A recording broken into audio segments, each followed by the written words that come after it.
Isaksak mo sa baga mo tong bulok mong bahay. Bagay na bagay ka rito. Tutal kasing tanda mo naman to eh. Tingin mo talagang gusto kong tumira dito? Paalamunin ka lang naman ng mga anak mo eh. Tarantadong matandang to. Pagmamalaki mo pa tong bahay mong bulok.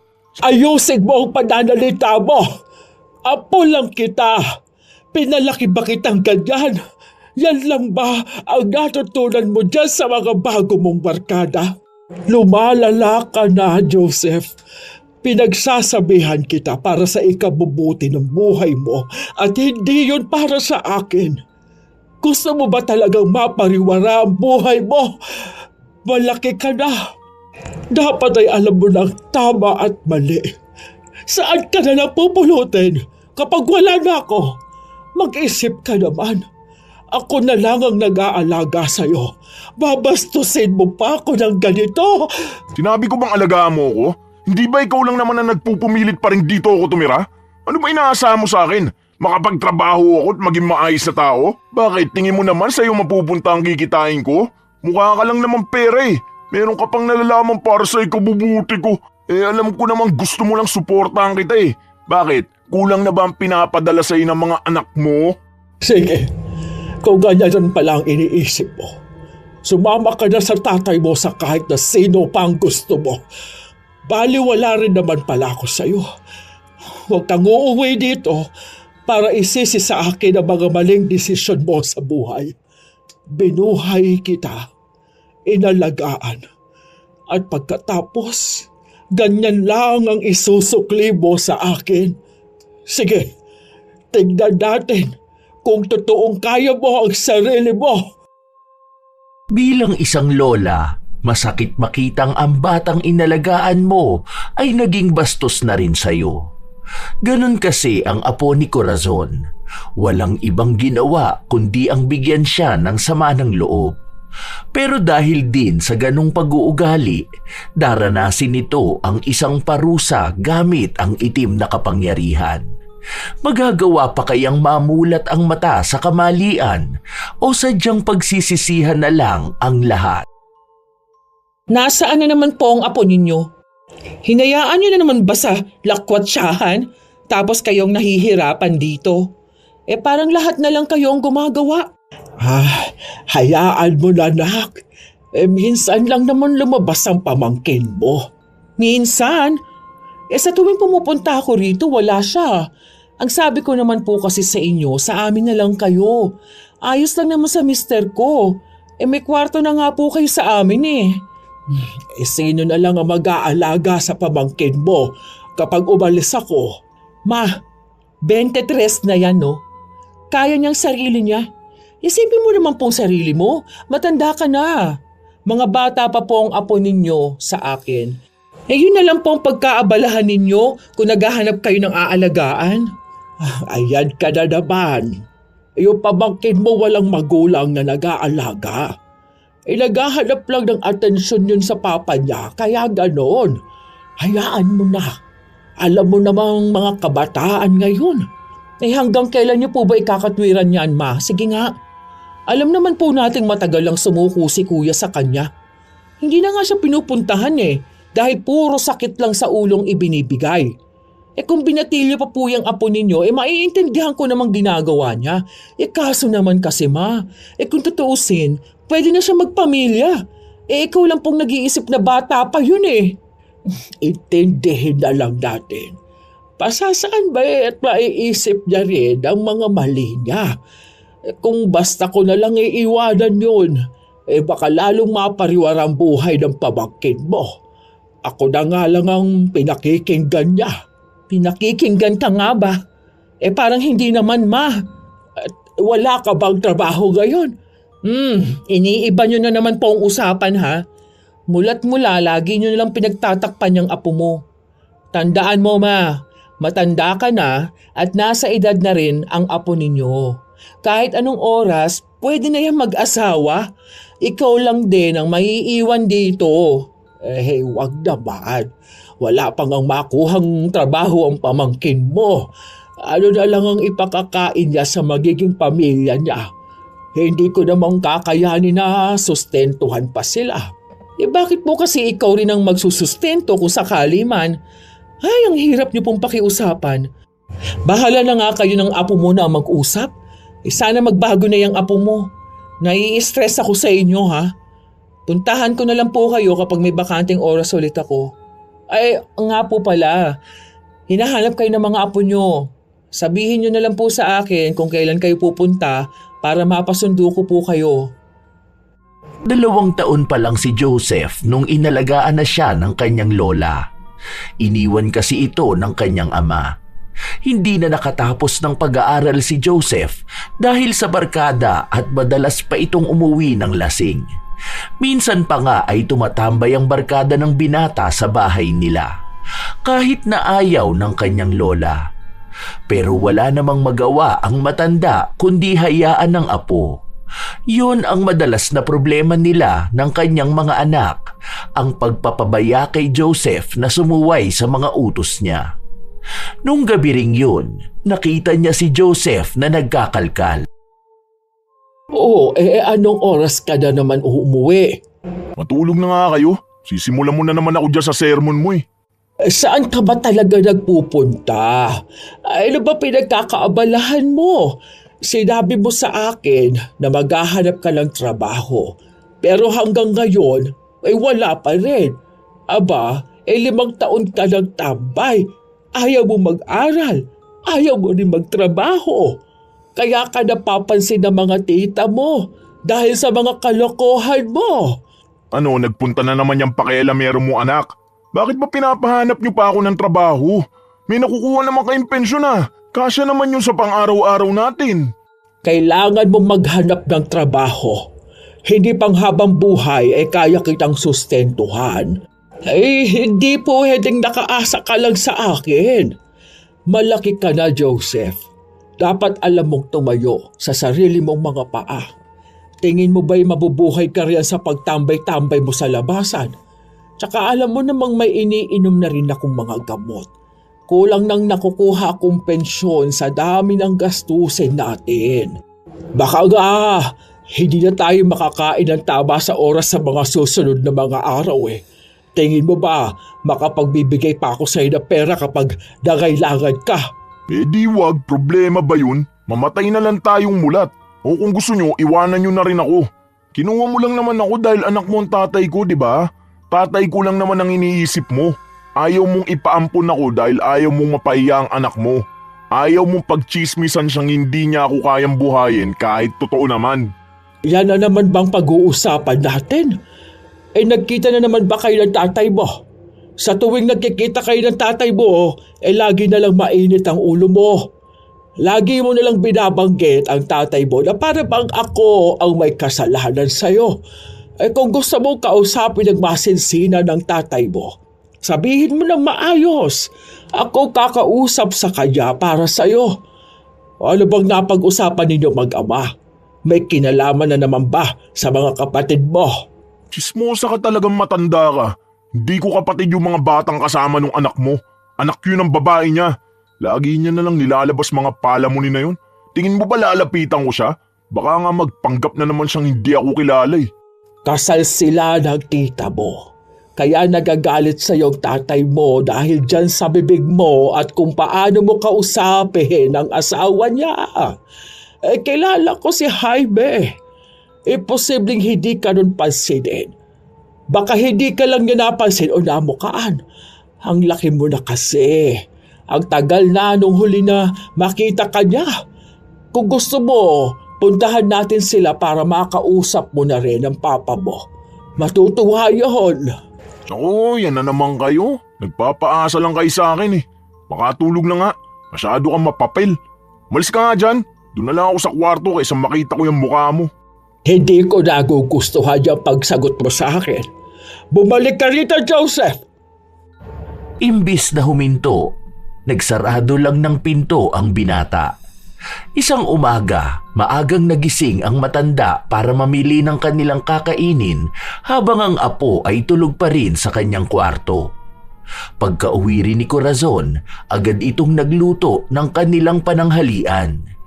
Maya-maya pa, nakarinig siya ng katok. Mga kaibigan niyo ni Joseph pero nagsinungaling ang matanda na wala ron ang kanyang apo. Pero sumigaw ang isang lalaki.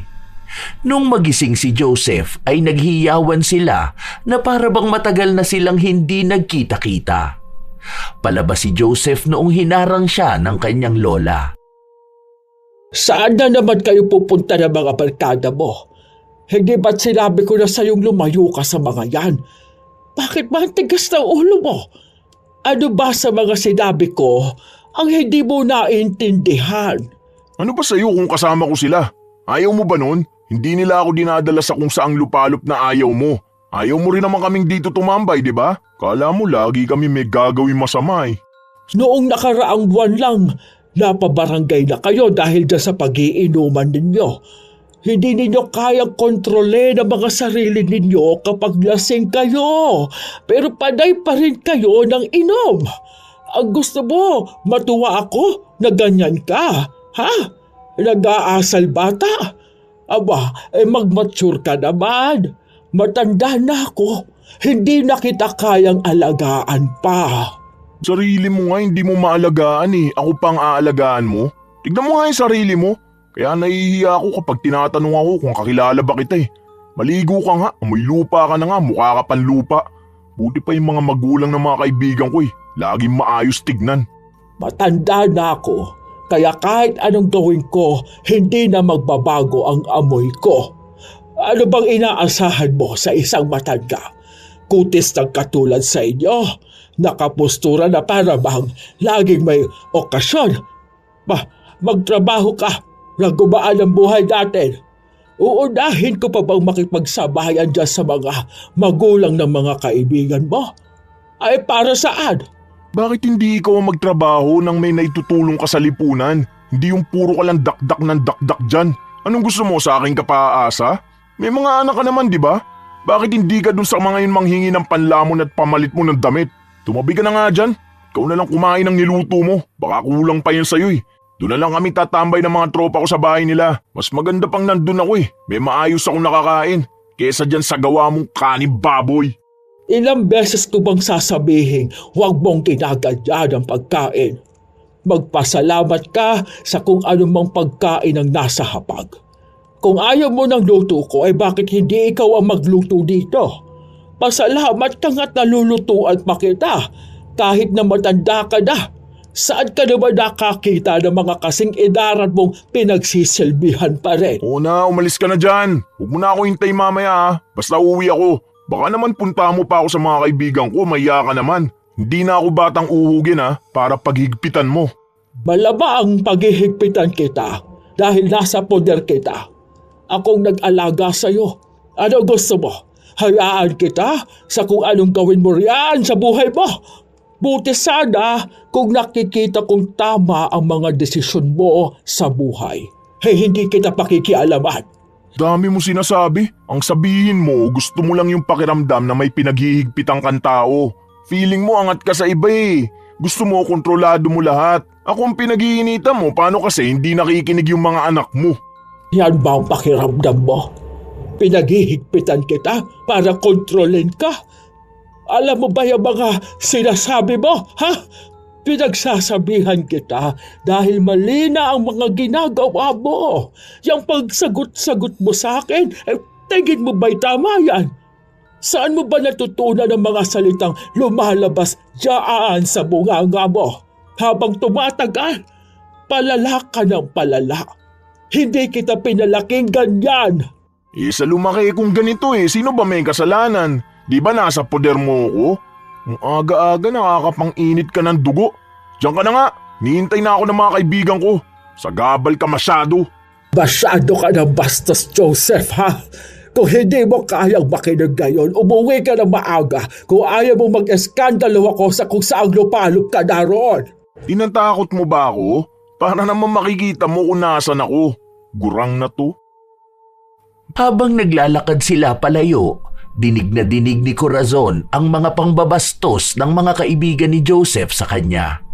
Sinasabi nila na mukha siyang katulong, sawsawera at kung ano-ano pang masasakit na salita habang si Joseph ay sumasang-ayon naman. Ang bigat ng dibdib ni Corazon pero wala naman siyang magawa. Isang hapon, Nakatulala lang si Corazon habang kumakain nang dumating ang kanyang anak. Ang aga nyo naman pong nagluto ng panggabihan ninyo. Ay, ikaw pala yan. Ang aga mo naman ata umuwi. Miyerkules pa lang Bakit nandito ka? Ma, Friday na po. Maagang uwian namin tuwing Biyernes, di ba? Anong ulam nyo? Bakit malamig na to? Kaninang tanghali pa kasi yan. Hindi ko na iniinit. Hindi po ba kayo kumain ng tanghalian kanina? Paano yung gamot ninyo? Nakainom na po ba kayo? Ano na naman po bang problema nyo at bakit hindi na naman kayo kumakain ng tama? Alam mo naman ang problema ko. Isang tao lang. Pero huwag ka mag-alala at nakainom naman na ako ng gamot kanina pa. Yan ang sinasabi ko sa inyo, ma. Ano ba bang gusto nyong gawin nyo sa sarili nyo? Magpapagutom kayo para dyan sa suwail mong apo? Isip ka ng isip sa apo mo pero siya, iniisip ka ba niya? Sinusubukan kong intindihin niya pamangkin mo kaso nakakapagod na rin. Ayoko man pero kung patuloy siya sa hindi pagrespeto niya sa akin baka sukuan ko na siya. Matanda na ako. Napapagod na ako mag-alaga at manuyo ng bata. Sabihin ko mang naiintindihan ko po kayo, malamang magsisinungaling po ako. Matagal nyo naman pong alam na hindi ko maintindihan ang pagiging martir ninyo More than 20 years na po ninyong inaalagaan si Joseph. 22 si kuya nung iniwan niya sa inyo yung bata. 43 na siya ngayon. Kung tutuusin, pwede niyo naman po ibalik si Joseph sa nanay niya bago pa po siya umuwi sa probinsya Pero sa halip na ibalik sa nanay, kinampihan niyo pa po si kuya. Kayo yung kumuha. Dahil sinasabi ninyo na walang kakayahan yung babae na magpalaki ng bata. Ang sabi naman niya sa akin, kapag nakaluwag-luwag na siya, kukunin na niya si Joseph. Kaso doong nakapangasawa ng bayaman, ayun na nga. Kahit dalawin ang anak, hindi na nagawa. Huwag na nating anuhin kung ano man ang nangyari sa nakaraan, ma. Yung ngayon na lang. Hayaan niyo na po ang apo ninyong mabuhay sa sarili niyang paraan. Matanda na yun. Kaya walang natututunan sa buhay yun kung hindi niya kaya mag-isa, doon siya. Bumalik siya sa tatay niya. Kaso kung ganong ugali lang din naman ang hirap niyang pakisamahan. Ano gusto mong gawin ko? Palayasin siya. Saan siya magpupunta? Sa tatay niya nga po. Para naman madisiplina siya. O kung ayaw niya sa tatay niya, dito siya magstay. Okay lang, sige. O tapos kahit saan na po muna kayo. Para matutunan niyang mabuhay nang wala kayo. Kung tutuusin, mas bata pang ang edad ko nung nangupahan ako mag-isa at nagtrabaho sa malayo. Magkaiba naman kasi kayo. Opo nga po, sinasabi ko lang ma. Alam ko naman, naaalagaan ako ng tatay at nanay ko. Siya, ikaw lang nag-alaga. Nasabi niyo na yan noon. Ako na lang ang kakausap dyan sa apo mo. Baka sa akin makinig yun. Ilang araw ding hindi umuuwi sa bahay nila si Joseph. Nung magtanong ang matanda kung nasaan si Joseph, lagi nilang sinasabi na hindi nila alam. Walang nagtuturo kung saan ito makikita. Nakikiusap na nga si Corazon dahil nag-aalala na siya sa kanyang apo. Hanggang si Beatriz na lang mismo ang gumawa ng paraan para mahanap ang pamangkin. Ang sabi nila, ilang araw na raw silang hindi nagkikita-kita. Ay nako. Saan na kaya napunta batang yun? Baka kung ano nang nangyari sa kanya, Beatriz. Ay, pinagsabihan ko na kasi huwag magsasama doon sa mga basagolero na kaibigan Baka naman napag-edita na siya nung mga nakaaway nila nung nakaraan. Hindi naman siguro. Sabi nila, nung huling nakasama nila si Joseph nung sinundo nila sa bahay. Alam niyo raw po yun. Nakaraang linggo pa yun. Basta daw po nung araw na yon. O tapos sumama daw pong makipag-inuman si Joseph sa mga kaibigan niya pang iba. Sinabihan ko naman ng mga kaibigan ni Joseph na kung makita siya, pauwiin na kasi nag-aalala na kayo. Pero gusto niyo pa pong hanapin siya. Pwede ko naman po kayo samahan. Hindi na. Umuwi ka na at hinihintay ka na ng mga anak mo. Andun naman po si Mike. Saka pwede naman ako mag-absent sa trabaho bukas. Bago pa man magsalita ang matanda, sakto naman na dumating si Joseph. Pulang-pula ito na halatang lasing na lasing. Saan ka galing? Bakit kailangan mo pa malaman? Di ba gusto mo lang naman makita kung buhay pa ako? Eto, kita mo naman, nakatayo ako sa harapan mo. Ano pa bang gusto mo? Joseph, ayusin mo yung pagsagot mo sa lola mo ha. Tinatanong ka ng maayos, hindi ba? Oh, nandito ka pala. Buti naman naisipan mong pumunta dito. Hindi ka ba abala sa mga anak at asawa mo? Kahit abala ako sa kanila, labas ka na doon. Intindihin mong sarili mo. Saan ka ba nagpupunta? Kung saan-saan na kami nagtanong para lang mahanap ka. May pakialam pa pala kayo sa akin? Eh yung tatay ko nga hindi naman nag-aalala sa akin, di ba? Hindi ko naman kasi sinabing nawawala ka. Paano na malalaman? Isipin mo naman sana ako dito sa bahay na nag-aalala sa'yo. Palagi ka na lang ganyan. Intindihin mo naman kami. Hindi yung puro emosyon mo lang ang paiiralin mo. Kung galit ka sa tatay mo, sa kanya mo ibunton ang galit mo. Hindi yung pag-aalalahanin mo ko. Akong naghahagilap sa'yo, hindi ang tatay mo. Kung sa bagay, ano nga ba dapat kong asahan sa irresponsable mong anak? Hindi ko nga rin alam bakit pa ako naghihintay ng balita dyan sa anak mo. Kung ayaw niya na ako makita, di wag. Sige na, masyado ka ng lasing. Pumunta ka na sa kwarto mo. Mag-usap tayo kapag bumaba na yung tama mo. Huwag niyo na akong pagkabalaan. May mga kaibigan naman ako eh. Hindi ba gusto niyong lumayo na ako sa mga kaibigan ko? Yan, maging masaya na kayo. May mga nakilala na ako mga bagong kaibigan. Baka naman may sabihin pa kayo ha? Joseph, hindi ko kailangan maghanap ka ng bagong kaibigang dadalhin ka sa mas mabaluktot na landas. Ayusin mo naman, Apo. Iniisip lang kita.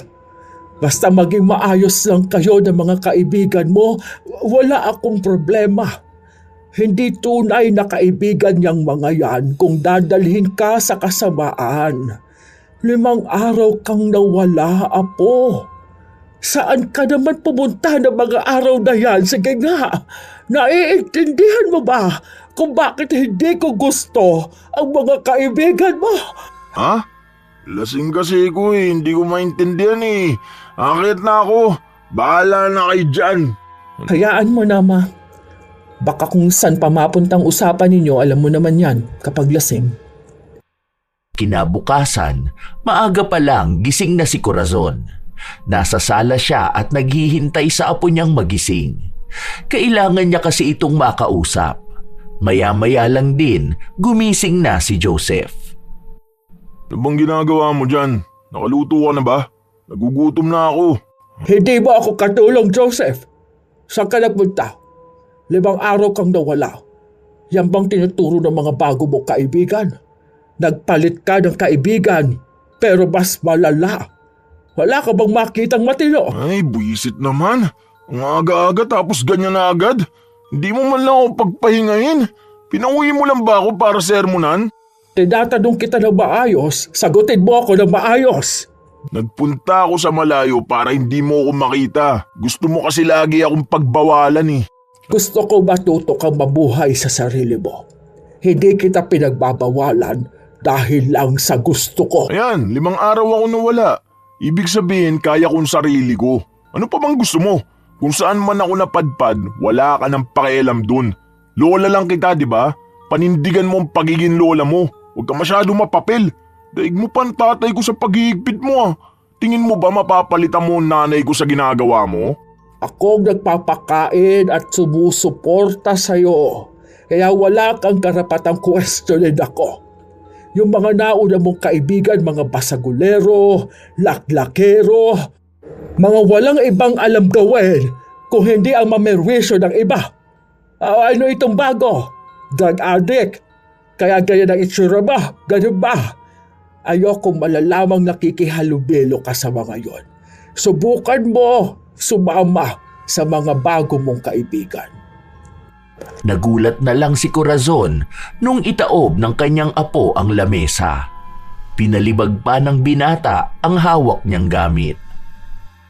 Putya naman, lahat talaga pinapakailaman mo eh no? Sinong gusto mong kasama ko, ikaw? Kayo? Wala ba akong sariling buhay? Hindi lang kayo ang iikutan ng buhay ko. Lahat na lang bawal. Naghahanap kayo ng mabuting kaibigan? Wala nang santo sa panahon ngayon. Ano bang gusto mo mangyari sa akin? Maging mag-isa sa buhay ha? Walang kaibigan gaya mo? Gusto mo ikaw lang lagi ang nasusunod eh. Ano bang pinagmamalaki mo sa akin? Itong bahay mo? Sige, basagin natin lahat to. Sirain natin to. Tumigil ka na! Ano, masaya ka ba? Binibigyan kita ng katuwaan, baka nabuboard ka na mag-isa dito eh. Mga buwisit kayo! Buwisit ka! Oo, lahat kayo mga buwisit! Alam ko na sinusulsulang ka na naman ng anak mo. Ayaw nun sa akin kasi naiinggit sa buhay ko. Sige, pagtulungan nyo lang akong lahat. Ang tanda mo na hindi ka pa nag-iisip. Abay, tarantado ka, bata ka ha!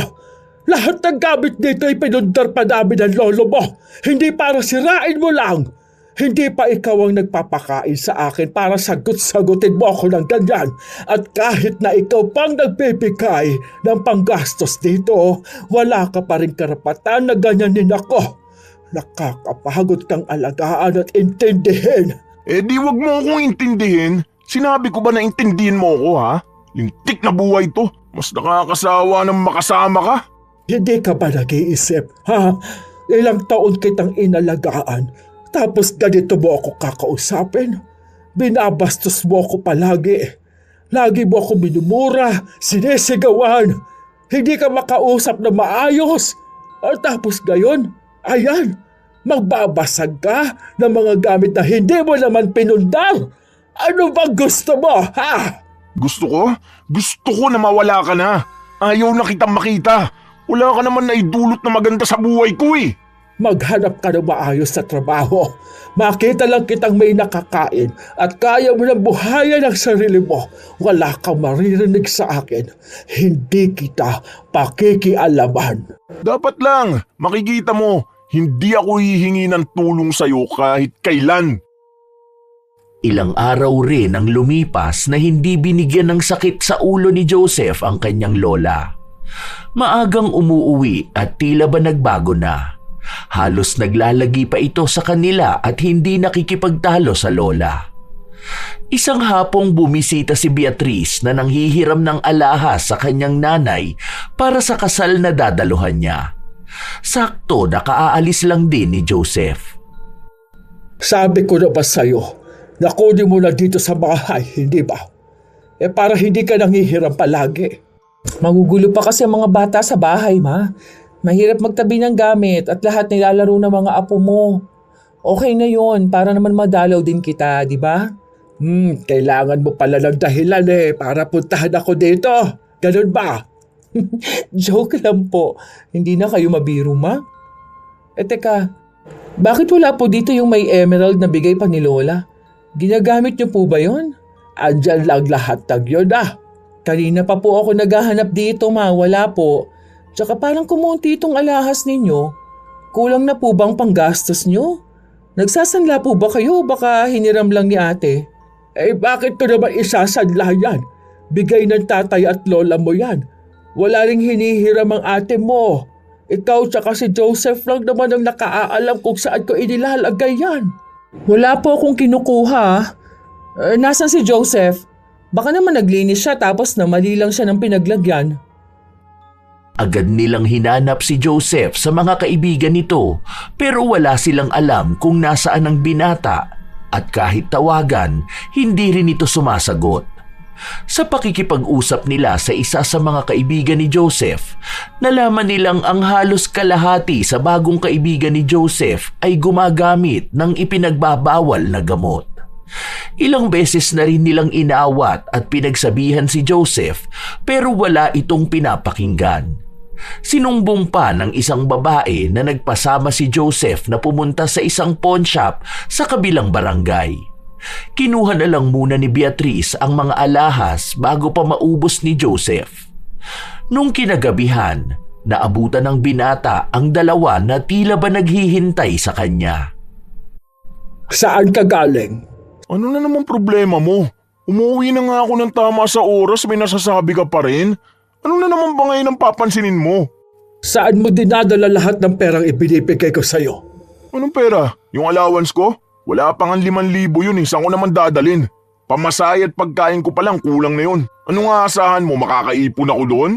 Kaya ba ninanakawan mo na ako ngayon? Saan mo dinala ang mga alahas ko? Anong alahas? Wala akong pinapakialamang alahas mo ha. Baka yung anak mo. Kayong dalawa lang naman ang gumagamit nun. Ayaw mong umamin? At ako pang gagawin mong panangga dyan sa kalokohan mo? Saan mo dinadala ang perang pinagbentahan mo ng alahas? Hindi para sa pangsariling luho mo ang mga yon, ha? May pinaglalaanan kami nun. Kung hindi mo kayang pahalagahan ng mga gamit dito, huwag mong pakikialaman. Saan mo dinala ang gamit ni Mama? Oh, bakit nagagalit ka? Kung hindi ikaw, bakit ka defensive? Yan ang sagot mo? Tigilan mo nga ako dyan sa katwiran mo. Ilabas mo mga alahas na yon. Kung hindi mo kaya, kahit yung pera, ibigay mo kay Mama. Kami na magtutubos. Saan mo ba talaga dinadala ang perang nakukuha mo? Gaano ba kamahal ang pagkain mo? Nagda-drugs ka na ba? Kaya ba kailangan mo palagi ng malaking pera? Investment yun. Isipin mo na lang pagkakakitaan. Bakit mo pa hanapin ang mga yun? Matanda ka na. Aanin mo pa yun. Bakit makikipag-date ka ba ulit? Mabuti pa nga may sanlana ng magamit naman ng ibang tao. Iniwan sa amin yun ng tatay ko. Wala kang karapatang magdesisyon kung saan mapupunta at sino ang gagamit. Anak ka lang ng kuya ko. Palamunin ng nanay ko. Nakikitira sa pamamahay na to. Hindi mo dapat pinakikialaman ng hindi iyo. Ganyan talaga ang tingin nyo sa akin no? Oo, dahil yun ka naman talaga. Pabigat ka lang sa nanay ko. Beatrice, anak, huminahon ka muna. Totoo naman, Ma. Ano bang pinagmamalaki ng apo mo? Yung mga adik niyang kaibigan? Wala ka nang makukuha sa akin. Ubus ko na yung pera. Nasaan na yung papel ng mga alahas? Ako nang tutubos. Wala kang silbi. Wala na rin, tinatapong ko. Hintayin mo na lang maremata. Baka makuha mo pa. Ano? Ganyan isasagot mo? Sumama ka sa akin sa pawn shop. Ipaliwanag mo doon. Kailangan mong makuha yon. Sa ayaw ko anong magagawa mo? Ayaw mo? Sige, magkita tayo sa police station. Magnanakaw ka. Akala mo nagbibiro ako? Handa na si Beatrice na tumawag ng pulis.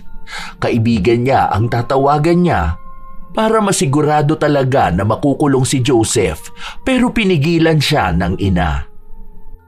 Kami na lang ang kakausap doon. Ibigay mo ng papel sa tita mo para mapuntahan namin. Wala na nga, bakit ko pa itatabi yun? Di ko nga alam paano nyo nalaman na nawawalan kayo. Ang tagal-tagal nyo nang hindi man lang sinisilip yung alahasan nyo. Ganun na ba kayo kagibet para hanapin yun? Hindi mo na kailangang malaman ang dahilan. Kailangan mong maibalik yon. Huwag mong hintaying ipadampot ka namin para maibalik lang ang alahas na yon. Padampot nyo! Ako pa tinakot nyo? Magsama kayo ng anak mo sugapa. Ano, kayo lang ang may karapatang makinabang sa pera noon? Dahil hindi sa'yo yon. Kaya ka ba naglalagi dito sa bahay dahil inuunti-unti mong bawasan ang alahas ko? Kung hindi ka nasa labasan, andito ka gumagawa ng katarantaduhan. Wala ka na bang magawang tama? Ha? Wala ka na bang ibibigay sa akin kung hindi ang sakit sa ulo? Ngayon, natututo ka na ring magnakaw? Buti nga at yun lang ay binibigay ko sa'yo Kung hindi ka na masaya, problema mo na yun. Anong gusto mo? Magpakaulirang apo ko? Ang kapal naman ng mukha nyo. Maya naman kayo. Hindi ka kilabutan sa sinasabi mo. Mas makapal yung mukha mo. Ganyan ka na ba talaga sumagot sa mama ko? Lola mo yan, baka nakakalimutan mo.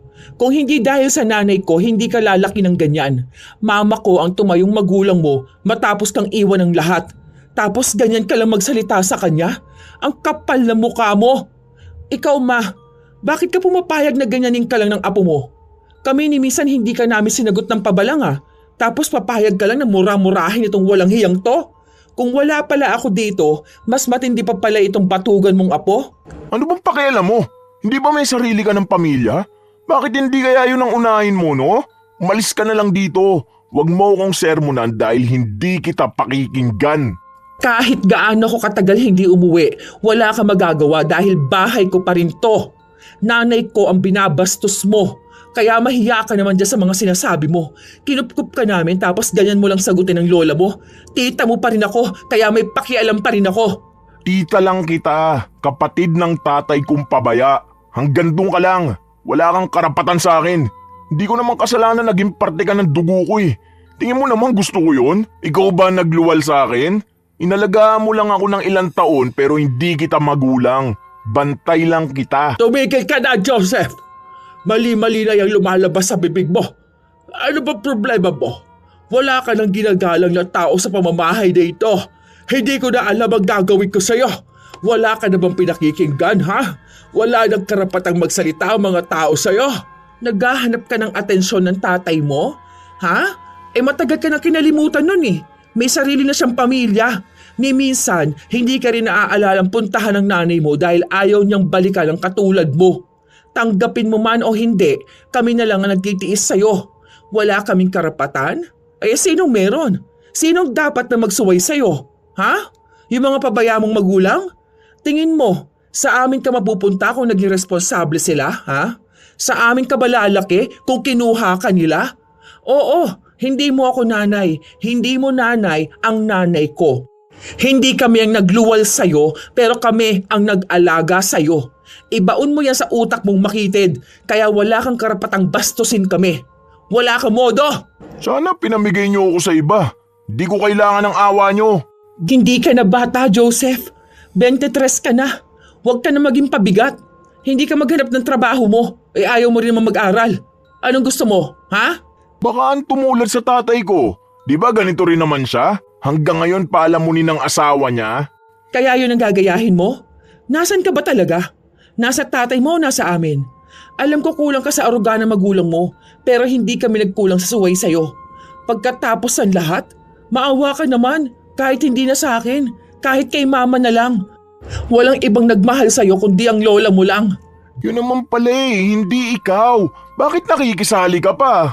Joseph, pinapaisip lang sa'yo ng tita mo ang mali mo. Kahit ba sa tita mo hindi ka nakikinig. Ang galing mong sumagot, pinagsasabihan ka niya na maayos. Kung hindi ka titido, huwag kang lalabas sa kwarto mo. Malaki na ako para dyan sa bawal-bawal nyo. Hindi nyo na ako pwedeng pagbawalan. Bata lang ang makikinig sa'yo. Alam mo na palang hindi ka na bata eh. Pero kung umasta ka, daig mo pang elementarya. Hirap makipag-usap sa inyo. Pinagtutulungan nyo lang ako eh. Alam nyo kasing wala akong magagawa kapag nagsabay na kayong dalawang magsalita. Kung inaayos mo ang buhay mo, wala kang maririnig sa amin ng tita mo. Wala kang ibang ibinibigay sa akin kundi ang sakit ng ulo. Ayaw mo kami intindihin. Sarili mo lang ang lagi mong iniisip. Takot kang iwan ka, pero ikaw mismo ang tumutulak palayo sa mga tao. Ikaw ang gumagawa ng dahilan para mapagod kami sa'yo. Napapagod na akong intindihin at pagsilbihan ka. Inaasikaso kita, pero parang baliwala lang sa'yo lahat ng yon. Hindi ko na alam kung kakayanin ko pa kapag nagpatuloy ka pa sa pag-uugali mong yan. Hayaan mo na kasi ko.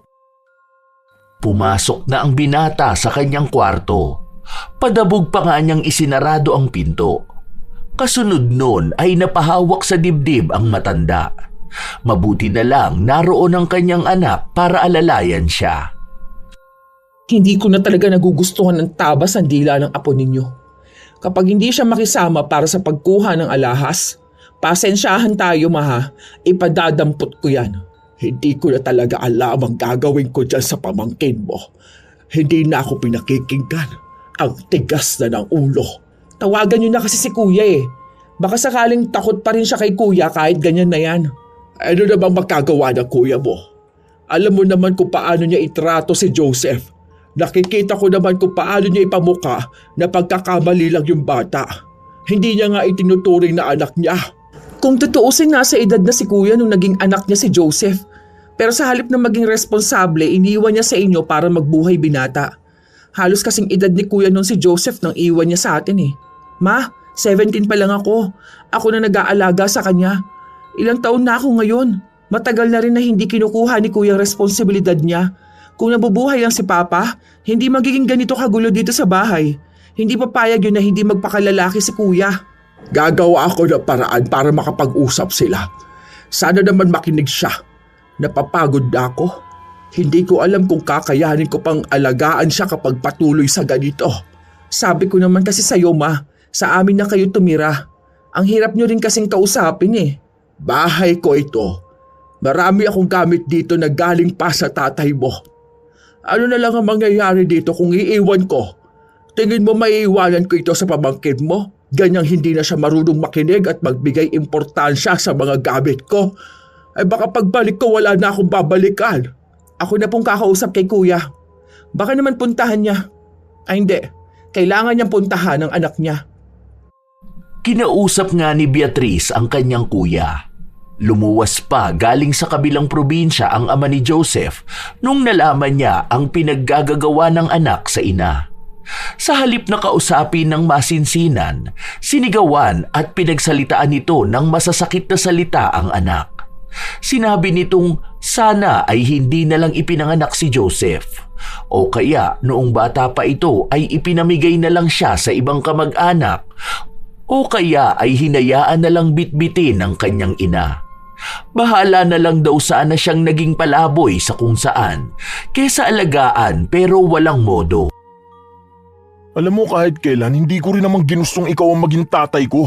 Tingin mo ba proud akong sabihing anak ako ng isang pabaya at walang kwentang tao? Na ano, isa akong anak ng isang palamunin din na umaasa sa asawa niya na pagkatapos niyang buntisin ng isang 18 years old, iniwan niya na sa nanay niyang anak niya dahil takot siya sa responsibilidad. Takot siyang magpakalalaki. Ngayon ako pa nakakaya. Nasaan ako ngayon kung hindi ina ako ni Lola ang kapabayaan mo?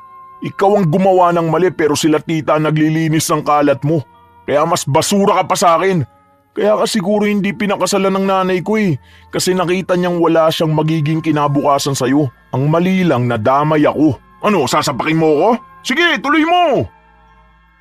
Agad namang napatakbo ang matanda matapos na makitang umaamba ang anak na sasapakin si Joseph. Di ba yan lang ang kaya mong gawin? Kasi wala kang ibang alam gawin kundi ang manakit kapag hindi mo nakukuha ang gusto mo. Ganyan mo lang naman napapakita ang pagiging tatay mo sa akin eh. Pero ang responsibilidad mo sa akin, ang bilis mo lang kalimutan. Para kang walang anak. Kasalanan ko ba naglandi ka nang hindi ka pa handa? Nanangati ka? Naghanap ka ng kakamot dyan. Kung hindi mo sana inuna ang kati mo, wala ako ngayon dito. Iniwan mo ko kina Lola nang hindi mo iniisip kung kailangan ko ba ng tatay. Tapos pupunta ka lang kung kailan mo gusto. Kapag may kailangan ka, kapag wala kang pera o kapag may uutos ka sa akin, kapag kailangan mo nang aayos ng bubong nyo. Ganun na bang maging ama ngayon?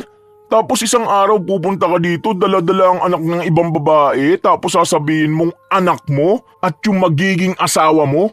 Ako na sarili mong anak, hindi mo nagawang alagaan. Samantalang ibang bata, masaya ka pang buhat-buhatin. Walang iya. Putya naman oh. Sana nga iniwan nyo na lang ako kay mama eh. Baka hindi niya ako ngayon inaayawan kasi ikaw ang kinalakihan ko. Bakit ba sa tuwing nagkikita kayo laging may gulo? Mag-ama kayo. Kung kayang pag-usapan ninyo na maayos. Yung anak mo kasi na yan, walang ibang ginawa kundi ang ipamukha sa akin na isa lang ako sa pagkakamali niya. Isisisi niya ang lahat sa ibang tao para lang masabing malinis siya. Galit na galit ang ama ni Joseph. Para maiiwas ang kanyang sarili na makapanakit, kusa na lang siyang umalis. Si Corazon naman ay nakaharang pa rin sa kanyang apo. Isa ka pa! Sumbong ka ng sumbong! Ano ba magagawa ng anak mo? Natutuwa ka bang sa tuwing darating ang anak mo sasaktan ako? Bakit hindi na lang ikaw ang manakit sa akin? Ayaw mo madumihan niyang kamay mo? Bakit pa kasi nagkaroon ka ng ganyang anak? Kung hindi ka sana nagkaroon ng ganyang anak, wala ako ngayon. Hindi ka mahihirapan. Huwag lang ibang taong sisihin mo. Sisihin mo pati ang sarili mo. Hindi ako nagsisising naging apo kita kung yan ang iniisip mo. Kung mag-uusap lang sana kayo ng tatay mo ng maayos, wala naman akong magiging problema. Iwasan mo naman sana ang puro pagsagot. Tatay mo pa rin siya. Kahit na may naging kasalanan siya, hindi pa rin maalis ang katotohanan na tatay mo siya. Sana nga hindi na lang siya naging tatay ko. Mabuti pa kayo eh. Kaya niyo akong alagaan at tiyagain. Ang kapal na mukha niyang sabihan ako ng kung ano-ano. Samantalang hindi naman siya naging tatay sa akin. Alam mo palang kami ang nag-alaga sa'yo. Pero nakakayang bastusin mo kami at hinahayaan mo rin kaming bastusin ng ibang tao. At kahit ang tita mo hindi mo na ginalang. Sa lahat ng tita mo, siya lang ang natatanging nagtitiis sa'yo. Madaldal kasi siya eh. Masama ba ang gawin niya yon? Ikaw na rin na nagsabing mas naging magulang pa siya sa tatay mo. Walang magulang na hindi pagsasabihan ng anak na nagkabali. Binabalik mo lang sa akin yung mga nasabi ko eh. Para naman napakalayo ng agwat ko sa kanya. Sa susunod kasi ayusin niya magsalita sa akin. Kahit anong isipin mo, tita mo pa rin siya. Hindi mo siya kasing edaran dahil mas matanda pa rin siya sa'yo. Hay nako, hindi ko na alam anong sasabihin sa'yong bata ka. Kapag nagpunta dito ang tita mo, humingi ka ng tawad. Alam mong mali ka, tanggapin mo yon. Para saan pa? Para sermon na naman ba ako? Ayoko nang marinig na kasama mo pa ang mga bago mong kaibigan. Maghanap ka naman ng maayos na kaibigan, Joseph. Tumatanda ka na. Basagulero, lasinggero, tambay at walang ginagawa. O tapos ngayon, ano tong nababalitaan ko? Nagda-drugs ka? Saan mo gustong pulutin? Sa bilangguan? Kaya mo ba ibinentang lahat ng alahas ko? Alam mong importante sa tita mong emerald na alahas ko. Bakit pati yon pinakialaman mo? Oo na nga, di ba? Huwag mo na akong daldalan. Naging matigas pa rin talaga si Joseph. Ilang araw pa ang lumipas, may nakarating na balita kay Corazon tungkol sa pinaggagagawa ng kanyang apo sa labas, kasama ang mga barkada niya. Nanggugulo raw sila sa iba't ibang mga bahay at naninira ng mga halaman, kaya nag-abang ang matanda sa pag-uwi ng kanyang apo. Pero naiinip na siya, kaya hinanap niya ito. Nung makita niya ay pinauwi niya. Naroon pa naman ang mga barkada ng binata, kaya napahiya siya sa ginawa ng kanyang lola. Ano bang ginawa mo ha? Pinahiya mo ako doon sa mga tropa ko. Hindi ka rin kasi makaintindi. Sinabi ko na nga sa'yo, uuwi naman ako, di ba? Ganun bang gusto mo? Maging katatawanan ako? Bakit ba hindi mo balayuan ang mga lalaki na yon? Ang dami kong naririnig na balitang tungkol sa kanila. Natatakot lang ako sa buhay mo, apo. Baka madamay ka lang sa kanila. Magbago ka naman sana. Bakit kasi ang hilig mo makinig sa chismis? Kwento lang yun. Wala namang patunay na may ginawa kami mali, di ba? Gumagawa na nga ako ng paraan para may mapagkakitaan eh. Ganyan ka pa? Ikaw matanda ka, kung wala nga ibang pinagkakaabalahan, pumunta ka na dun sa anak mo. Hindi naman kita kailangan eh. Pati mga kaibigan ko pinakikialaman mo pa. Gusto mo lahat ng gusto mo susundin ko. Nilayuan ko na nga yung iba eh. Eto ka na naman ngayon. Ayaw mo ba makita may iba akong kasama? Magdusa ka dahil hindi pwedeng sa'yo lang tatakbo ang buhay ko. Gusto mo ikaw lang lagi kasama ko eh. Palibasa ang lungkot ng buhay mo. Nandito ka sa pamamahay ko. Kausapin mo ko na maayos. Matuto kang rumespeto. Hindi porket ilang beses ako hindi nagsalita tungkol dyan sa pananagot mo. Ayos na sa akin na ginaganyan mo ko. Saksak mo sa baga mo tong bulok mong bahay. Bagay na bagay ka rito. Tutal kasing tanda mo naman to eh. Tingin mo talagang gusto kong tumira dito? Paalamunin ka lang naman ng mga anak mo eh. Tarantadong matandang to. Ipagmamalaki mo pa tong bahay mong bulok. Ayusin mong pananalita mo. Apo lang kita. Pinalaki ba kitang ganyan? Yan lang bang natutunan mo dyan sa mga bago mong barkada? Lumalala ka na, Joseph. Pinagsasabihan kita para sa ikabubuti ng buhay mo at hindi yon para sa akin. Gusto mo ba talagang mapariwara ang buhay mo? Malaki ka na. Dapat alam mong tama at mali. Saan ka nalang pupulutin kapag wala na ako? Mag-isip ka naman. Ako na lang ang nag-aalaga sa'yo. Babastusin mo pa ako ng ganito. Sinabi ko bang alagaan mo ko? Hindi ba ikaw lang naman na nagpupumilit pa rin dito ako tumira? Ano ba inaasahan mo sa akin? Makapagtrabaho ako at maging maayos na tao? Bakit? Tingin mo naman sa'yo mapupunta ang kikitain ko? Mukha ka lang naman pera eh. Meron ka pang nalalaman para sa ikabubuti ko. Eh alam ko naman gusto mo lang suportahan kita eh. Bakit? Kulang na ba ang pinapadala sa'yo ng mga anak mo? Sige, kung ganyan rin palang iniisip mo, sumama ka na sa tatay mo o sa kahit sinong gusto mo. Baliwala rin naman pala ako sa iyo. Huwag kang uuwi dito para isisi sa akin ang mga maling desisyon mo sa buhay. Binuhay kita, inalagaan, tapos ganyan lang ang isusukli mo sa akin. Sige, tingnan natin kung totoong kaya mo ang sarili mo. Ang kapal ng mukha mo, samantalang pinapadala ka naman ng tatay ko. Wala akong dapat maging utang na loob sa'yo. Pasalamat ka nga at sa'yo ko naiwan. May nakukuha kang pera. Ipagmamalaki mo yung ginagastos mo sa akin. Magmula ngayon, wag mo na akong papakialaman. Baka gusto mo maputol sustento mo sa tatay ko. Pag ako hindi nakapagtimpi sa'yo, makikita mo. Tingin mo ba talagang pinapadalhan ka pa ng tatay mo, ha? Matagal lang hindi nagpapadala ang tatay mo. Isusumbat mo sa akin ang kakarimpot na padala ng tatay mo sa akin doon? Tingin mo'y sapat yun sa pang-araw-araw mo? Sa'yo palang kulang na yun. Ganyan mo ako pagsalitaan. Ayaw ko lang magalit ka ng sobra-sobra sa tatay mo kaya hindi ko sinabi sa'yo. Tumigil ka sa pagpapadala ang tatay mo. Halos 10 taon na. Pasalamat ka sa tita mo dahil kahit anong mangyari, sinusuportahan ka pa rin niya. Kahit matapos mo siyang sagot-sagutin, sa ganyang ginagawa mo, tingin mo may magtitiis pa sa'yo? Hindi ko alam kung saan mo napulot yung ganyang pag-iisip. Kung saan mo nakuha ang ganyang pag-uugali. Pasaway ang tatay mo pero ni minsan hindi siya naging bastos sa magulang niya. Hindi mo na kailangan magtiis. Total wala naman akong binibigay sa'yo kundi sakit ng ulo, di ba? Hayaan mo, babayaran ko lahat ng ginastos mo sa akin. Di ba yun lang naman ang gusto mong marinig? Hindi ka lalabas. Dito ka lang. Nagbatigas pa si Joseph, kaya nasaktan niya ang kanyang lola. Hindi na siya lumingon kahit na nasa sahig na ang matanda. Wala naman siyang pakialam sa kanyang lola. Mabuti na lang ay may mga kapitbahay sila na nagdala sa ospital sa matanda. Kaya nung nalaman ni Beatriz ang dinanas ng ina, galit na galit ito. Hindi niya pinaalam sa ina na lumapit siya sa mangkukulam para lang maparusahan ang kanyang pamangkin. Hindi na nila ito madadala sa maayos na pakiusapan. Matigas ang ulo kaya dapat na itong parusahan. Ilang araw na hindi nakauwi si Corazon dahil nasa ospital siya, kaya si Beatriz ang umuuwi sa bahay para mag-asikaso roon. Habang nagluluto siya, umuwi si Joseph. Grabe, sakit ng leg ko.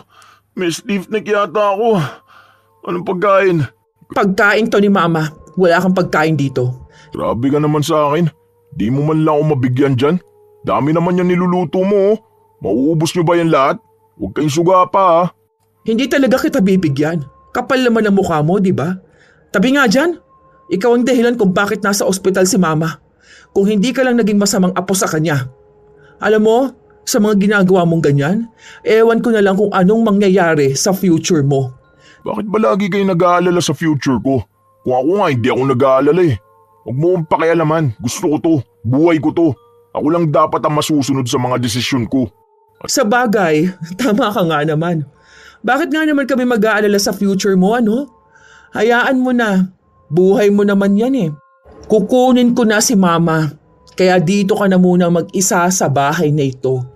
Pero sa susunod na linggo, kukunin ko ng mga gamit dito. Tapos susunod na buwan, ipagigiba ko na tong bahay.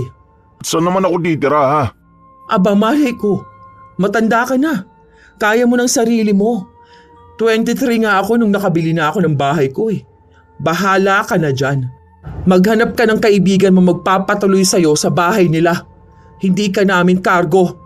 Gusto mo dun ka sa tatay mo. Wag lang sa amin. Dahil baka mapaagang buhay ng nanay ko dahil sa konsumisyon niya sa'yo. Grabe rin naman yung ugali mo eh no? Napakasama mong tao. Ganyan ka ba talaga ha? O parehas lang tayo. Ipinapakita ko lang sa'yo kung ano yung dapat. Wala ka namang pinakikinggan sa amin eh. Buhay mukha mo yan, di ba? Harapin mo yan mag-isa. Hindi nagbibiro si Beatriz dahil kahit na ayaw ng kanyang ina, wala itong nagawa. Hindi kasi makabangon ng matanda. Muntika na itong mamatay. Kung hindi lang daw ito nadala agad sa ospital, baka wala na itong buhay. Kaya galit na galit si Beatriz. Noong nakuha niya na ang mga gamit, walang natira na kahit na ano para kay Joseph. Ang gamit na lang niya ay ang mga damit niya. Anak ko, huwag mo nang ibenta yung bahay at lupa natin. Alam mo naman kung gaano yung kahalaga sa akin, hindi ba? Alaala sa akin yun ng papa ninyo. Hindi ko naman yun ibebenta, ma. Sinabi ko lang na ipagigiba ko. Pero kinuha ko lang talaga lahat ng gamit mo dun para walang maiwan na kahit na ano doon sa apo mo. Nakakaawa naman ang apo ko. Ikaw talagang may kasalanan, ma kung bakit siya ganon. Ikaw yung kasama niya, tapos sinotolerate mo siya. Hindi pwede yung ganon, ma. Hindi niya magagawang harapin ang sarili niyang buhay kung hindi mo siya hahayaan na mag-isa. Matuto siya. Hindi pwedeng habang buhay kanyang babastusin. Kasi kung hindi kanya kailangan, kami kailangan ka namin, ma. Sinubukan ni Beatrice na dumalaw sa kanyang pamangkin para lang makita kung ano bang ginagawa nito. At para na rin makita kung ano ang naging epekto ng kulam kay Joseph. Grabe ang sakit talaga. Hindi na gumaling-galing tong stiff neck ko. Siguro ganti yan ng langit sa'yo dahil napakasama ng ugali mo. Pwede bang tumahimik ka? Sakit! Nakita mo na? Walang-wala ka na nga, tapos nasasaktan ka na, pero anong ginagawa mo? Panay ka pa rin sagot, no? Bakit kaya leeg pa? Dapat pala dila mo na lang yung naparusahan. Para maputol, ganon. Kung nandito ka lang para makita ako nasasaktan, umalis ka na. Lintik! Wisit naman talaga. Animal, hindi pa matanggal tong sakit na to. O ano, may lilipatan ka na ba? Gigibain na tong bahay ha? O saan kanyang pupunta? 1 linggo pa lang na hindi mo kasama si lola mo mukha ka ng pulubi. Ano, hindi ka na ba makakain ng maayos? O paano? Wala naman kasing nag-aalaga sa'yo kundi ang lola mo lang. Tapos sa lahat pa ng tao, siya pang sinasagot mo. Kaya ko ang buhay ko. O sure ka na ba?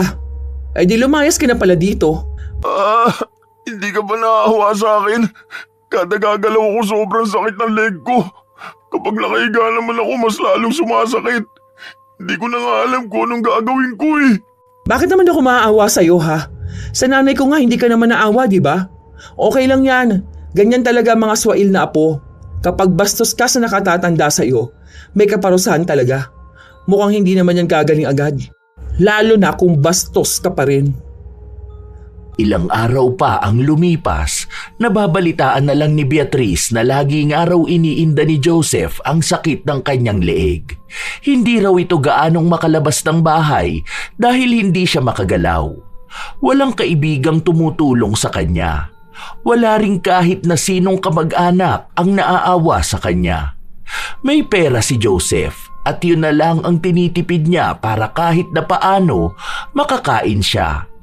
Dahil siya na lang mag-isa sa buhay, hindi niya alam kung paano siya kikilos. Wala siyang alam dahil lahat ay inaasa niya sa kanyang lola noon. Anak ko, punta ka sa pamangkin mo. Tapos bigyan mo naman siya ng pagkain niya doon. May ulam akong itinabi. Hindi ko yun kinain para ibigay mo na lang sa kanya. Sige na, kawawa naman siya doon. Tapos mag-isa lang siya sa bahay. Yan ang problema sa inyo, ma. Kaunting paawa lang ng apo mo, awang-awa ka naman na kaagad. Hayaan mo siya. Dapat matuto na siyang kumita ng sarili niyang pera. Masakit ka raw ang leeg niya. Hindi nga siya makakilos ng maayos. Tulungan mo lang naman sana siya. Sige na, anak ko. Huwag mo na muna ang kausapin yan ha. Naaalala ka lang naman nun kapag walang-wala na siya Sabi niya hindi kanya kailangan, di ba? O panindigan niya. Hindi yung ganyan na nahirapan lang siya, tatakbo na siya sa'yo. Galing naman niya. Nung ikaw nga muti ka nang mamatay, wala naman siyang pakialam, di ba? Bahala siya.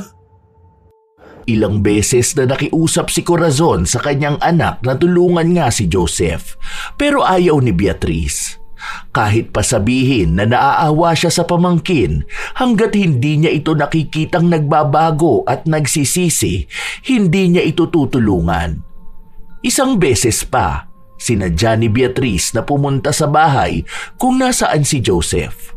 Mukhang hindi pa siya nakikita, pero dinig na niyang umiinda ito. Sakit talaga ng leg ko. Pati ba naman pagkilos dito sa bahay hindi ko pa magawa?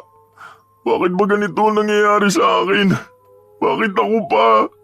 Hindi naman dapat ganito ang buhay ko kung hindi dahil sa walang yan tatay ko na yun Buwisit sila lahat.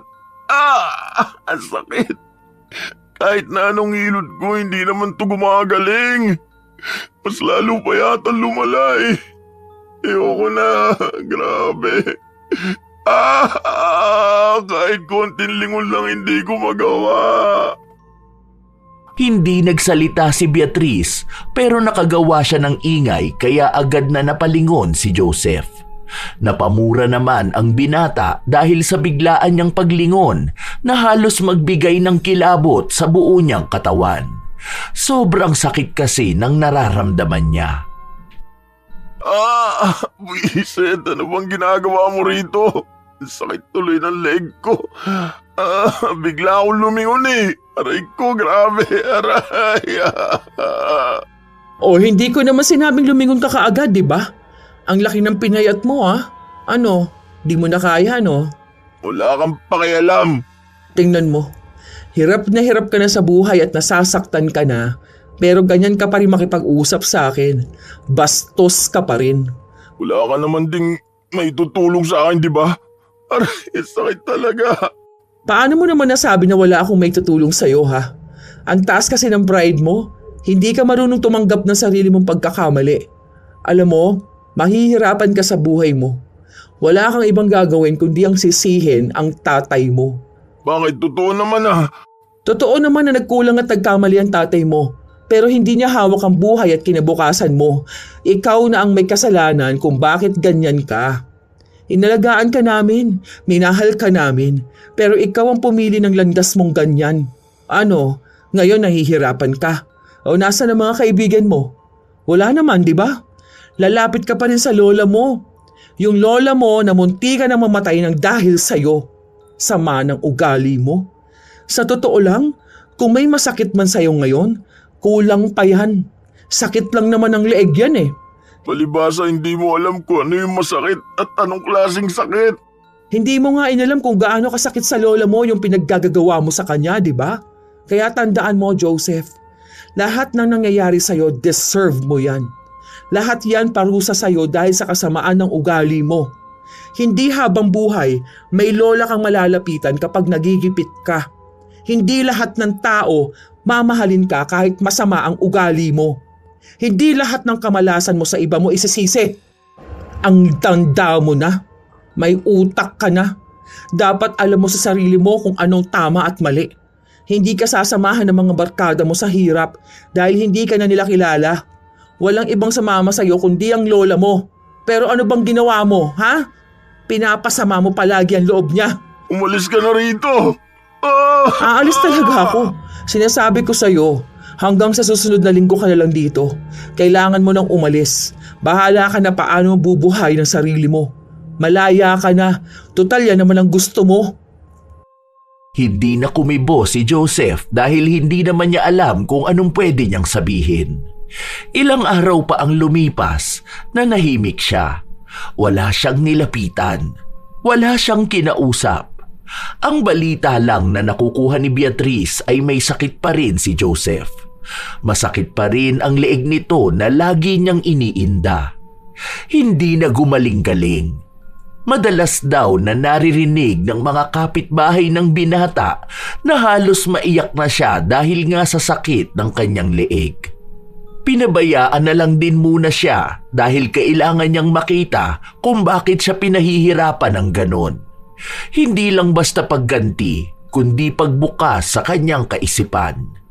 Hanggang sa dumating ang isang araw na umuwi si Beatrice galing sa trabaho at nakita niya si Joseph na lumabas sa kwarto ni Corazon. Akay-akay niya ang matanda. Teka lang lola. Ang sakit po talaga ng leg ko eh. Aray ko. Sabi ko naman kasi sa'yo, wag mo na akong akayin eh. Ang sabi mo po kasi gusto mong lumabas, di ba? Ayan, kaya nga po tayo naglalakad palabas. Pero wag lang po kayo ganong kumapit sa leg ko. Aray. Ay, pasensya ka na apo ko. Teka, saan ba ako kakapit? Ayaan mo, malapit naman na tayo. Ako na, umakbay ka sa akin, ma. Ayun, buti na lang nandito si tita. Ang sakit ng leg ko talaga. Ano ba kasing ginagawa mo rito? Sabi niya mag-uusap daw kami. May sasabihin siya sa akin. Dito mo na lang ako iupo. Oh, ayun. Ay, salamat. Sige na, iwan ko na muna kayong dalawa. Hoy ikaw, huwag mong pasasamain ang loob ng mama ko ha. Pepektosan kita dyan. Natawa si Joseph pero natigilan lang siya dahil sumakit ang kanyang leeg. Malamig ang hangin sa labas ng bahay kung saan nakaupo si Corazon at ang apo. Tahimik, kaya magandang oras para sa magiging pag-uusap nilang dalawa. Lola, hindi ko alam kung paano ako magsisimula. Pero gusto ko mag-sorry sa'yo. Sorry po, La. Ang dami ko talagang nagawang mali sa'yo. Totoo ba yan? Aray ko. Bigla-bigla sumasakit ang leg ko. Pero, opo, La. Totoo po itong sinasabi ko. Huwag po kayong mag-alala. Hindi po ako nanghihingi ng pera. Hindi ako nagpapaawa. Kasi nitong mag-isa ako. Tapos kung ano-ano po sinabi sa akin ni tita. Doon ko lang po napagtanto na mali pala talaga ako. Sorry po kung ang bastos ko. Sorry po kung naisanla ko yung mga alas nyo. Ito na po yung papel. Hindi ko po talaga tinapon. Nagsinungaling lang ako. Sana po mapatawad nyo pa ako. Tingin mo ba hindi kita mapapatawad? Kung alam mo lang paano ko bulig-ligin ang tita mo para lang kunin ka o kaya'y alagaan ka. Kaso lagi niyang sinasabi sa akin hindi ka na bata. Tama naman po si tita. Hindi naman na po talaga ako bata. Hindi lang talaga maayos ang pag-iisip ko. Ang dami kong sinisisi bakit ganito ang buhay ko. Tapos ako naman talaga yung dahilan bakit ganito ako eh. Hayaan niyo po, La. Kapag po nagkaroon ako ng magandang trabaho, babawi po ako sa inyo. Pupunta po tayo dun sa lagi natin pinag-uusapan. Sa Batanes po. Kaya magpalakas po kayo ha. Kasi naghahanap na po ako ng trabaho. Nako, huwag mo na akong intindihin, apo ko. Kaunti na lang naman ang ilalagi ko sa mundo. Sarili mong pangakuan mo ng magandang buhay. Sarili mo dapat ang isipin mo muna. Sobrang saya ng puso ni Corazon nung mga araw na yon. Sa wakas ay narinig at ramdam na rin niya mula sa apo ang nais nitong pagbabago. Nagtawanan silang dalawa. Nagbalik tanaw sa masasayang bagay lang. Nung kinahapunan, bago umalis si Joseph, kinausap muna niya ang kanyang tita. Aray! Alam mo na nga na masakit ang leg ko, binatuka mo pa ako. Ang sakit naman nun. Ganti ko na yan sa'yo. Hay, dami kong inis at stress sa'yo, no? Sorry na nga, di ba? Sus, baka paraan mo lang yan. Alam ko na huli mo ang kilitin ni lola mo. Konting paawat, sorry mo lang sa kanya mapapatawad ka na nun. Favorite ka kayang apo. Wala, totoo nga sinasabi ko. Magbabago na nga talaga ako. Okay, sige. Tignan ko na lang. Huwag mo munang ipagiba yung bahay ha. Magpapagaling muna ako. Hindi kasi ako makakapasok dun sa construction eh. Nagsimula ako nung nakaraan kaso di ako makakilos dahil sobrang sakit talaga ng leg ko. Pero sabi sa akin kapag magaling na raw ako pwede na ako magtrabaho. Bali hanggang sa may sahod na ako at pwede na ako magbayad ng upahan. Saka na lang ako aalis dun sa bahay. Tapos ipagiba mo na kung yun ang plano. Sige, pwede naman. Ikaw nang bahala. Liga nga at papektos ako. Ha? Aray! Dahil gustong bigyan ni Beatrice ng pangalawang pagkakataon ang pamangkin na magbago, pinatanggal niya ang kulam. Walang ibang nakakaalam ng ginawa niyang yun, pero mukhang wala rin namang nakahalata. Mabuti na lang din at nakikitaan niyang nagbabago na nga si Joseph. Nung kahit paano hindi na sumasakit ng malala ang leeg, nagtrabaho na ito. Pumasok siya sa sinasabi niyang may ginagawang bahay. Pinabayaan muna nila hanggang sa tumutulong na si Joseph sa pagbili ng gamot ng kanyang lola. Kapag wala siyang pasok ay binibisita niya ito. Naging malaking tulong din yon para umayos ang kalagayan ni Corazon. Isang araw, walang pasok sa trabaho si Beatrice. Binisita niya sa bahay ang pamangkin. Oh, bakit nag-e-empake ka naman dyan? Lilipat na ako ng bahay. May nakita akong bed spacer, nasa 1K lang. Diyan lang naman yun. Wala naman akong gamit gano kaya pwede na ako ron. Diba sabi ko sa'yo na pansamantala lang ako habang wala pa akong trabaho.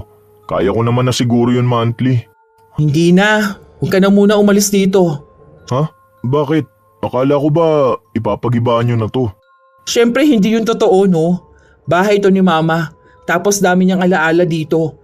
Lalo na pinatayo nila to ni Papa. Huwag ka na umalis dito. Basta alagaan mong maigi tong bahay, ha? Totoo ba?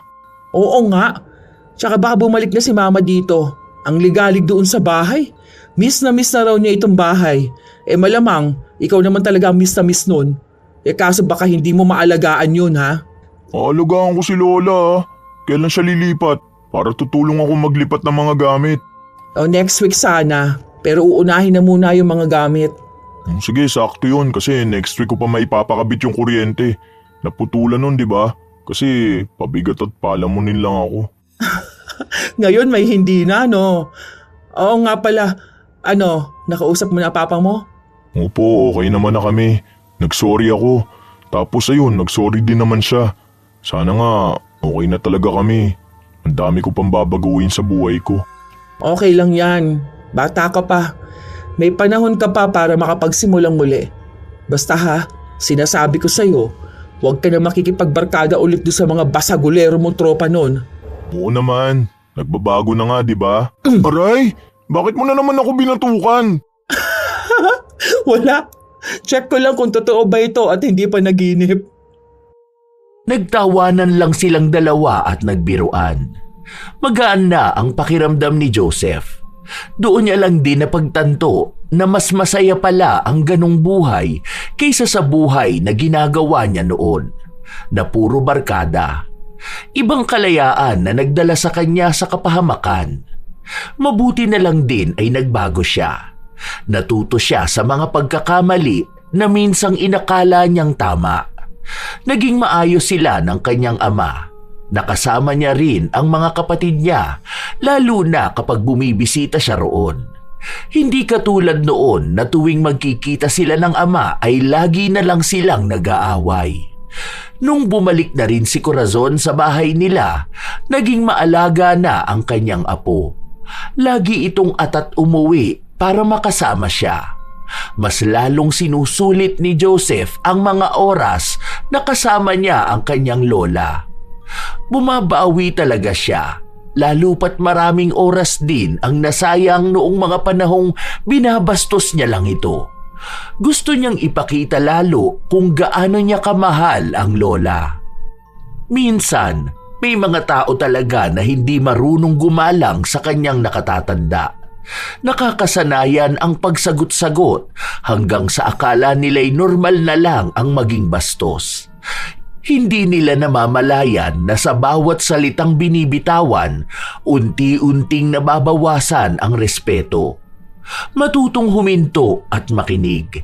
Hindi lahat ng pagtutuwid ay paninira at hindi lahat ng paalala ay pang-aapi. Ang paggalang ay hindi kahinaan, kundi tanda ng tamang pagpapalaki at malinaw na pag-iisip. Kung kaya mong ipaglaban ang sarili mo, mas kaya mong piliin ang maging mahinahon. Tandaan na ang bastos sa pinanggalingan kadalasang naliligaw sa patutunguhan. Naway wala sa inyo mga apo ko ang bastos sa kanilang mga lolo't lola. Mahalin niyo sila dahil hindi lahat ng tao ay nakaranas ng pag-aalaga na gaya ng ginagawa nila sa inyo. Kayo ba mga apo, may maibabahagi din ba kayong kwento tungkol sa inyong mga lolo at lola? Maaari nyo yang ibahagi sa amin. Naway may aral kayong natutunan sa ating bagong kwento.